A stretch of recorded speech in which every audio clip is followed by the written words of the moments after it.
Não julgueis para não ser julgado. O que você entende deste versículo bíblico? Muitos entendem ou interpretam a Bíblia de forma errada. A maioria das pessoas acham que este versículo isolado lhes dá respaldo para defender pecados em suas vidas ou na vida de pessoas próximas. Tipo, eu não posso mais falar contra o homossexualismo ou qualquer outro tipo de pecado de pessoas que não aceitam a palavra de Deus como base para a sua vida. Então eu devo fazer o quê? Omitir a palavra de Deus e os seus princípios? Não. É claro que devemos amar as pessoas, nos aproximar delas sem ofensa, porque cada um tem o direito do livre-arbítrio de fazer o que bem quiser da sua própria vida. É claro que nós devemos amar as pessoas e respeitar, tentando ajudá-las com amor e sabedoria, mostrando o caminho a ser seguido para todos aqueles que aceitam ou professam a fé em Cristo. A Bíblia é um livro e todo livro tem começo, meio e fim. É preciso ler o texto para poder entender o contexto. A Bíblia não é feita de versículos isolados, porque texto fora de contexto vira pretexto para heresias e mentiras. O hábito das pessoas em relação à palavra de Deus é ler versículos e analisá-los individualmente ou fora do contexto, o que levam as pessoas muitas vezes a concluir algumas partes da Bíblia de forma errada. Por isso, se faz muito necessário ler o texto para interpretarmos o contexto corretamente. É importante analisarmos a Bíblia em sua totalidade.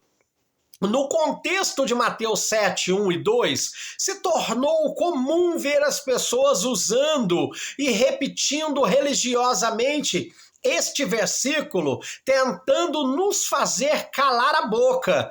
O homem, por sua natureza vaidosa, não gosta de ser confrontado ou contrariado. E para afastar possíveis confrontos com aqueles que tentam lhe abrir os olhos para o verdadeiro evangelho, por vezes preferem tentar calar quem o evangeliza com uma ameaça do tipo: cuidado, você está julgando. Falam assim para justificar suas atitudes erradas, de forma que ninguém possa mais corrigi-los. Passam então a citar este versículo para nos fazer ficarmos quietos. E sabe por quê, meus irmãos? Porque muitos aprenderam o significado deste versículo de forma errada. O Senhor nos ensina em sua palavra que aquele que aceita a repreensão é sábio e prudente. O que rejeita a disciplina menospreza a sua alma. Porém, o que atende à repreensão adquire entendimento. Provérbios capítulo 15, versículo 32. Que tipo de julgamento Jesus repreende aqui? No não julgueis para não sejais julgado. O julgamento temerário, hipócrita dos fariseus. É um julgamento de quem aponta o defeito do outro, mas que tem o mesmo defeito, ou até pior do que o outro, e quer corrigir o seu próximo. É desse tipo de julgamento que Jesus se refere no versículo citado. Este tipo de julgamento é condenado por Jesus. O julgamento temerário, ele também é um julgamento precipitado, maldoso, apressado, arrogante, baseado em impressões, em informações de segunda mão. Baseado naquele ouvir dizer, é tirar conclusões precipitadas, sem conhecer os fatos, julgar conforme a sua própria consciência.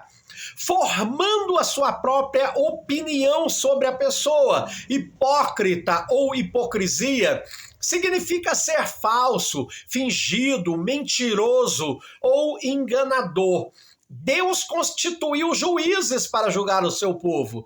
No Velho Testamento temos um livro que leva este nome. Deus estabeleceu juízes entre o seu povo já na época de Moisés. Eles julgavam segundo a reta justiça de Deus, ou seja, de acordo com a palavra de Deus. No Evangelho de João, capítulo 7, versículo 24, Jesus diz: não julgueis segundo a aparência, mas julgai segundo a reta justiça.